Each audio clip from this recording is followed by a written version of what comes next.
Simon & Schuster Audio presents The Possibilities, a novel by Kaui Hart Hemmings.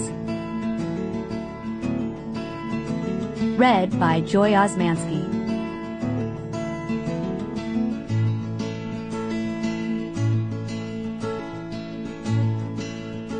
For my mother, Susie Hemmings, and my grandmother, Eleanor Pence.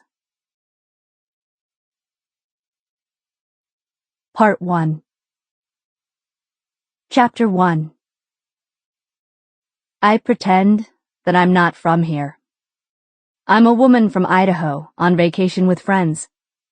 I'm a newlywed from Indiana, an unremarkable guest at the Village Hotel, exploring Breckenridge, Colorado, waiting for a valet to bring her rented car around.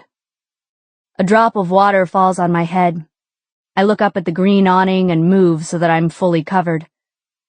A black Escalade blasting music enters the roundabout. The car is huge, and I expect someone huge to go with it, but out come 3 young boys.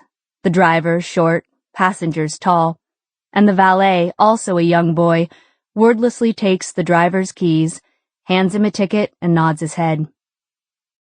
My son, Cully, who used to work here as a valet just 3 months ago, told me that he hated to park cars for people his age, and I can see why.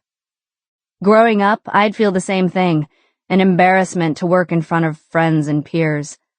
The worst job I had was fitting ski boots for girls who came here on spring break from places like Florida and Texas. They were always saying, "It hurts," and I would say that it's supposed to, making the boots tighter. I was also a waitress at Briar Rose, where kids from school came in with their parents and they'd place their orders and I'd take their orders as if we didn't know each other. I remember Leslie Day sucking the antler of her lobster and thought, only rich people could get away with that, or even know to do that in the first place. We weren't poor by any means, but compared to a lot of newcomers whose fathers came to town to retire at 40, it sometimes seemed that way. The valet uniforms are black slacks and a black fleece, something Cully was embarrassed to wear. Some of them wear black change purses around their waists. Cully would rather lose money. I envision him running and opening car doors, taking tips, not looking at the amount until they were gone. You pretend not to care. I look at these boys all around the same age as my son. Sample complete. Ready to continue?